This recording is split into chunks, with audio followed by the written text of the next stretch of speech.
everyone, welcome back to the Ryder Games YouTube channel. My name is Jamie and I'm back again today with another Gateway Island How to Play. Today we're going to be learning the 19th game in Gateway Island called All in a Day's Work. All in a Day's Work is a game for 2 players and will use the following mechanics: resource management, action drafting, and worker placement. So without further ado, let's learn how to play All in a Day's Work.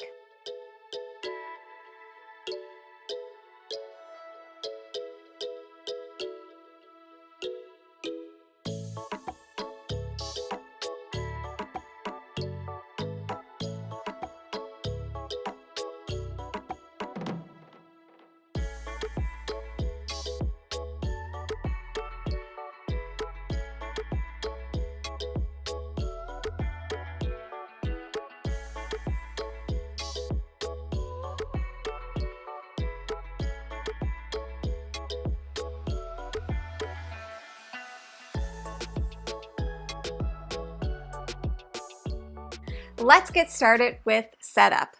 All in a Day's Work will use island card number 19, the wooden cubes, the wooden discs, and the score track.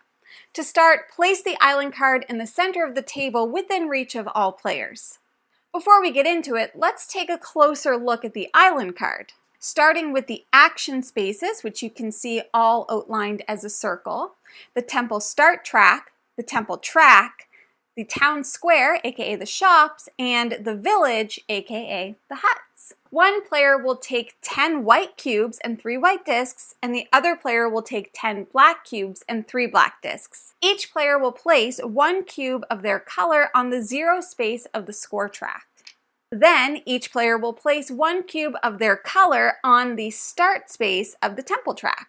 You'll keep the other 8 cubes of your color in front of you. Next, we're going to place all of the red, yellow, green, and blue cubes in separate piles. These are resource cubes. Finally, you'll randomly determine the first player. The first player will take 1 yellow resource cube, and the second player will take 1 green resource cube. And that's the setup. All in a Day's Work is played in a series of rounds, and each round consists of 2 phases. Let's start with phase 1. Day. Time to work. On your turn, place 1 of your discs in an available action space, meaning there is no disc there currently. Then resolve the effect of the space immediately. The effects are as follows. Obtain the indicated number of color of resources from the supply and place them in front of you. That would be any of the ones that you see here with cubes. Next, advance your cube on the temple track and immediately score points indicated on the space it was moved to. The first 2 steps are free, but for each step after, you must spend the required resource returning it to the supply, as you can see right here. And that would be this action here with the shell and the arrow. So, as an example, if I were the white player, I would start by putting my cube here. Next time, I'd need to go here, and that would be free. The next time I took that action, I would go here, but I would have to spend a yellow cube.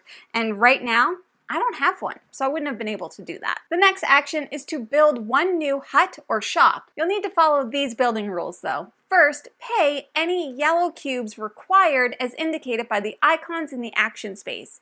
Then you can build a hut or a shop as follows. Huts can be built in the village. Choose an available space, aka no cube on the space, and pay the sum of all the resources required in the corresponding row and column. If there is a resource icon in the chosen space, you get it from the supply after paying the required cost first. You do not score points immediately, but you will score points at the end of each round. And when you activate the action space, which allows you to score your huts. Let me just show you an example.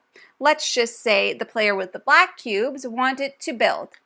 So they have an available action space, which means they don't need to get rid of any yellow cubes right away. However, if they had to go to this one, they'd have to get rid of 1 yellow cube, and here it would be 2. Then they're going to take 1 of their black cubes and they are going to place it in the village. So you may notice here we have remove 1 green or remove 1 red. So let's just say I had a red cube for the sake of the example. I might go here because then I could afford to build a hut in this space. As you notice further along the track, there are more costs that you are going to have to pay. As an example, if you placed here, you would have to pay your 1 green, but also an additional green and a yellow. If you played your hut here, you would have to pay a red, a green, and a yellow, but you would gain 1 green back. Down here is where you'll see those victory points that we were talking about before. Now, a shop can be built in the town square. Choose an available space, aka no cube on the space, and pay the resources required by the shop. Then immediately score the corresponding points. So if the white player wanted to build a shop somewhere, here they would need to pay 2 blue and 1 yellow cube, here 2 red and a yellow, and here 1 red, 1 blue, and 1 green. And then they would place their cube there after paying those resources and immediately score the points. So in this case, they'd be scoring 40 points. The same player may take both spaces of a shop, but it requires 2 separate actions. So if the white player had built here, they could later build here. And the last effect you can trigger is to immediately score points for your huts in the village. Your cubes in spaces labeled 2 or 3 score that many points. Your other cubes are worth 1 point each. Once both players have placed all of their discs, we will move into phase 2. Night. Time to sleep. Both players will score points for their huts in the village. The cubes placed in the spaces labeled 2 and 3 are worth that many points, and like before, the other cubes are worth 1 point each. If at least one player has built 8 buildings, meaning they're out of cubes, the game ends. Otherwise, the players will retrieve their discs, and the second player becomes the first player, and a new round begins. The game will end when a player has no cubes remaining at the end of a round, and the player with the most points wins. In case of a tie, the game is a draw and the players shared the victory. And that's all in a day's work. Now, if you enjoyed this game and the mechanisms that you've used, we'd love to recommend a next step game for you to try. And for all in a day's work, that game is going to be Everdell from Starling Games. Everdell combines tableau building and worker placement, where players construct buildings, meet characters, and host events. Players can do one of 3 actions on their turn. Place worker pieces on board locations, events, or destination cards to gather resources, draw cards, and perform special actions. Or they can build a city with construction and critter cards to generate resources, grant abilities, and score points. Or they can prepare for the next season. They'll return their workers to the supply and add new workers. The game progresses from winter to the following winter, and the player with the most points wins. So, if you enjoyed all in a day's work, please feel free to check out Everdell from Starling Games at your friendly local gaming store. And thank you again for joining me today to learn all in a day's work from Gateway Island. If you're going to continue playing through the games of Gateway Island, I'll make sure to link in the description below the playlist of all the how to plays.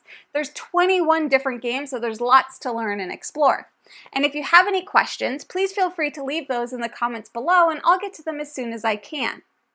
I would also love to recommend that you join the Ryder Games Discord channel. It's a thriving community of board game lovers and we'd be happy to have you there.